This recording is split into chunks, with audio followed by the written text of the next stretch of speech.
Hello అండి, welcome to my channel Padmini cook book. మన ఇంట్లో ఏ పూజలున్నా అలాగే ఏ పండగలు వచ్చినా మనం మసాలాలు కానీ ఏమీ లేకుండా ముందుగా చేసుకునే కర్రీ అందరూ వంకాయ అల్లం పచ్చిమిర్చి కర్రీ అండి. ఈ వంకాయ అల్లం పచ్చిమిర్చి కర్రీని ఇంకొద్దిగా డిఫరెంట్గా అలాగే కమ్మగా ఉండేలాగా చూపిస్తున్నాను. ఈ కర్రీ ముందు ఎలాంటి మసాలా కర్రీలు కూడా పనికిరావండి, అంత బాగుంటుంది. దీనికోసం ముందుగా ఒక మిక్సీ జార్ తీసుకుని అందులోకి ఒక పెద్ద కప్పు దాకా పచ్చి కొబ్బరి ముక్కలు తీసుకోవాలండి. ఇక్కడ నేను సగం చిప్ప పచ్చి కొబ్బరి తీసుకున్నాను, దాన్ని ఇలా ముక్కలుగా కట్ చేసి వేసుకోవాలి. అలాగే ఈ కూర కారానికి తగినట్టుగా 5 నుంచి 6 పచ్చిమిర్చిని వేసుకోవాలి. తర్వాత ఒక 4 చిన్న చిన్న ముక్కలు అల్లం ముక్కలు కూడా వేసుకుని కచ్చా పచ్చాగా గ్రైండ్ చేసుకుని పక్కన పెట్టుకోవాలండి. తర్వాత కర్రీ తయారు చేసుకోవడం కోసం స్టవ్ వెలిగించి బాండీ పెట్టుకుని అందులోకి ఒక 3 టేబుల్ స్పూన్ల దాకా ఆయిల్ వేసుకోవాలి. తర్వాత ఇందులోనే పోపు గింజలు, ఓన్లీ ఆవాలు జీలకర్ర వేసుకుంటే సరిపోతుందండి. 1 టీ స్పూన్ దాకా ఆవాలు, అలాగే 1 టీ స్పూన్ దాకా జీలకర్ర, కొద్దిగా కరివేపాకు, అలాగే ఇంగువ కూడా వేసుకోవాలండి. ఇంగువ చాలా బాగుంటుంది ఈ కర్రీస్లో. ఇప్పుడు వీటిని ఒక్కసారి కలుపుకుంటూ వేయించుకోవాలి. ఈ కర్రీలో ఉల్లిపాయ వేయకూడదండి, ఉల్లిపాయ వేసినా కూడా టేస్ట్ అస్సలు బాగోదు. పోపు ఇలా వేగిపోయిన తర్వాత డైరెక్ట్గా వంకాయ ముక్కల్ని వేసేసుకోవాలి. ఇక్కడ నేనైతే ఒక 1/2 కేజీ వంకాయలు తీసుకున్నాను. వాటిని ఇలా నిలువుగా కట్ చేసుకుని ముందుగా సాల్ట్ వాటర్లో వేసుకుని పెట్టుకోవాలి. అవి ఇక్కడ ఒక 1/2 కిలో దాకా వంకాయ ముక్కల్ని వేసేసుకున్నానండి. తర్వాత ఒక చిన్న కప్పు దాకా పచ్చి బఠానీని వేసుకోవాలి. ఈ బఠానీ మనకి వింటర్ సీజన్లో బాగా దొరుకుతాయి కదండి, తెచ్చుకుని స్టోర్ చేసి పెట్టుకుంటే ఇలాంటి కర్రీస్లో వేసుకోవచ్చు. ఇవి చాలా తొందరగా ఉడికిపోతాయండి మనకి.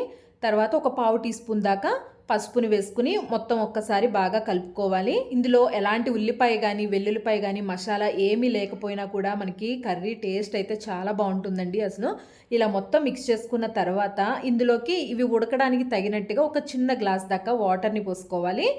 ఇక్కడ ఒక చిన్న గ్లాస్ మాత్రమే వాటర్ని పోసుకుని మూత పెట్టేసి వంకాయ ముక్కల్ని బాగా మెత్తగా అయ్యే వరకు మగ్గించుకోవాలండి.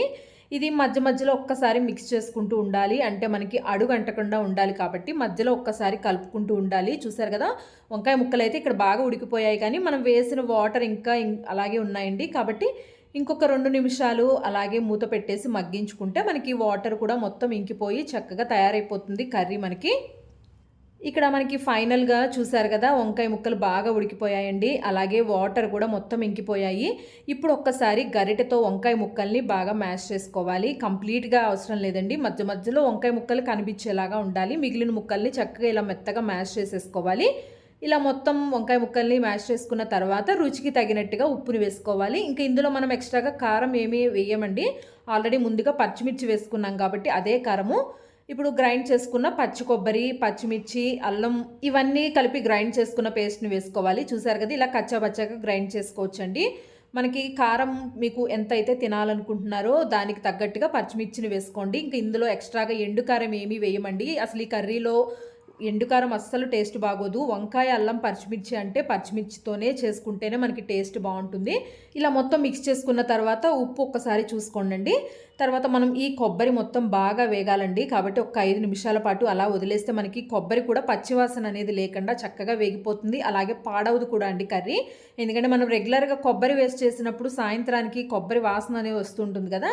ఇలా మనం పచ్చిమిర్చి, అల్లం వేసి కొబ్బరి వేసుకుంటే అసలు 2 రోజులైనా కూడా కర్రీ అస్సలు పాడవదండి. మనకి ఫైనల్గా చక్కగా వేగిపోయింది.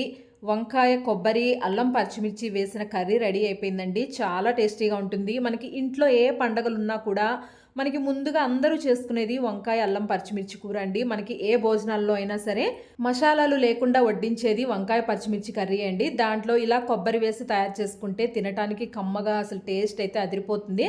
తప్పకుండా మీరు కూడా ట్రై చేయండి. ఈ వీడియో నచ్చితే లైక్ చేయండి.